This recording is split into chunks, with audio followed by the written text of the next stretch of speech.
Alrighty, global players, we are fastly approaching the 9-year anniversary. We're down to the last 5 days, the final countdown, if you will. And I know y'all were not a fan of me saying we made it for the 9th anniversary, so I appreciate y'all calling me on the BS with that one. But you know, I thought, I was like, listen, I'm doing 0 to hero. I'll include myself in this bunch, but you are right, I am a JP main, so I guess I haven't suffered with my tickets and discounts. But what we're going to be talking about in today's video is the part 1 banners, right? I get this comment all the time, so I want to make a video addressing this, right? So-and-so will say, I have blank amount of stones. Typically, it's like they'll say, I have 1,500, I have 1,000, I have 3,000.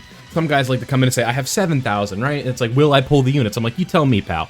But what I want to talk about in today's video is which banner for part 1 should you summon on, and 2, how should you allocate your stones for these banners. Now, we know that part 2 is Beast Gohan, right? We're all in the same boat here. We know what's coming. Part 2 is Beast Gohan, and we know that we are prioritizing this character right here. This character right here, specifically. But how should you be going about it, right? Because Gogeta and Broly, I'm sure most of you can say you want Beast more, but this is going to be hard for them to be staring you dead in the face and for you to just just like outright skip them, right? So, how should we be summoning on the banners? Which one should we be summoning on first? How many stones should we do? That's what I'm aiming to cover in this video. So, not a ton of stuff to really talk about in specific with the characters and stuff like that, but I want you to go by this core philosophy, right? I was thinking about this before I was recording the video, but I want you to take the number of stones that you have right now, and let's just pretend, for the sake of the argument, that you aren't going to be getting any stones for the anniversary, which is not the case. You're going to be getting like 1,000 over the course of the whole thing. But let's just say you weren't to get any, so you have 3,000. I think your rule of thumb should be on part 1, you should allocate 1/3 of those 3,000 stones to the part 1 banner, and that way, part 1 banners, and that way on part 2, you're going to still have a vast majority of your stones, including whatever we would get during the anniversary as well. So for part 1, I want to pretend you're getting none, and then for part 2, you can pretend that you're getting more. So part 1, let's just say I'm going to use 3,000 because I'm using a thirds as an example for this video. So for part 1, I want you guys to be using 1,000 of your 2,000 or your 3,000 stones on the part 1 banners. And within those 1,000 stones, you need to decide as a player which one is more valuable. So I'm going to give you information and my recommendation, but I'm going to offer you multiple perspectives that you are at.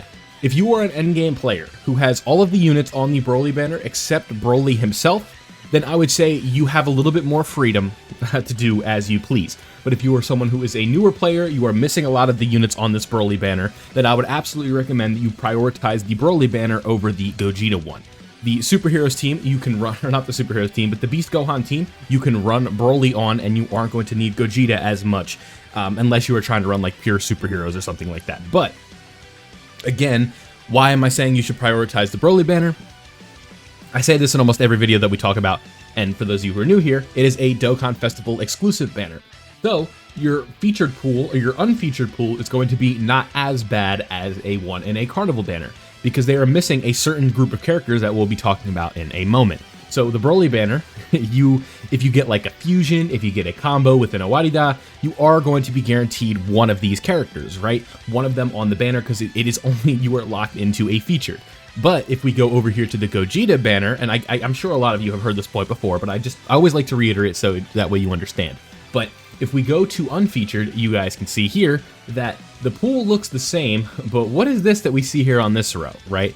Can you guys spot the difference, right? Where TN is at? What is the difference where TN is at on this banner compared to this banner?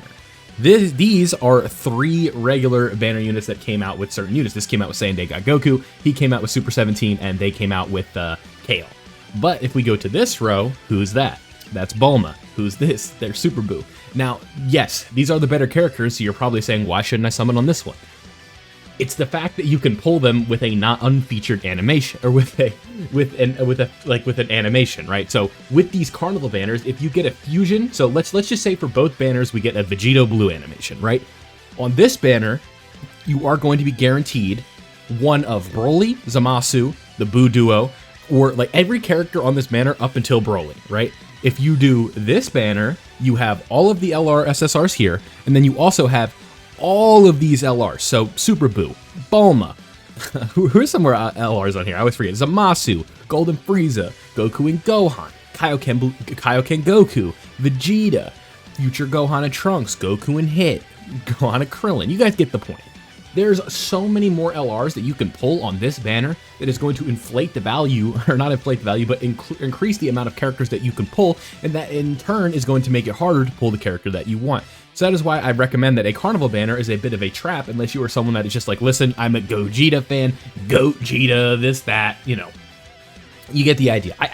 I'm not going to be the guy to tell you don't summon for Gogeta Blue, right? I completely get that. But I think if you're going to summon for Gogeta Blue, let's go from the responsible aspect of it, right? Let's go, hey, I have 1,000 stones for part 1. I'm allocating 1,000 of my stones for part 1. Let's do majority of them on this banner, and then if I'm feeling lucky, let's summon for Gogeta as well. Now, if you're a new player, like I said, this banner is going to have so much more value for you because of the leader skills. This guy is a 200% leader. This guy is a 200% leader. This guy, 200%. This guy, 200%. This guy, 200%.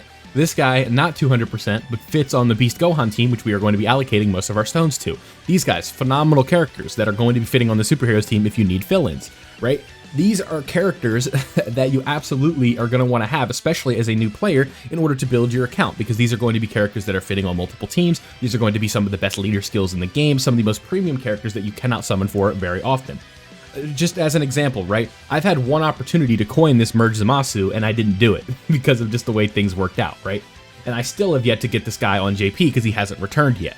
And this character does not return often. These guys return a little bit more often, but again, it is all situational. So these are characters that you're going to have less of the chance to summon for, compared to this banner where you can pull UI Goku, you can pull Spirit Bomb Absorb, or Spirit Bomb Absorb, Triku, right? We call him Triku. The Broly trio. You can pull these characters whenever you like. At any time, any multi that you do, not any multi you do, any multi on a legendary summon or Carnival, you can pull these guys, right? You can pull this guy on literally any multi, even on the Broly banner. You can pull this guy on the Broly banner. You can pull this guy on the Broly banner. If you summon on another Carnival banner, you'll be able to summon for Bulma. Bulma will be featured on the Gamma's banner, which we'll talk about when we get closer to part 2. Like, you guys get the idea, right?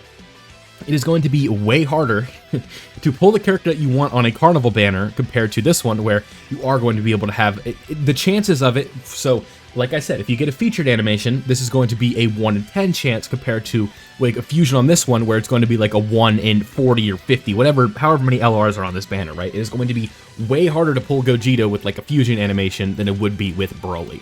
So that's kind of my idea, right? My general sentiment is if you are going to be summoning on part 1, you should allocate a specific amount of stones and not do any more than that, so that way you feel comfortable going into part 2 for Beast Gohan.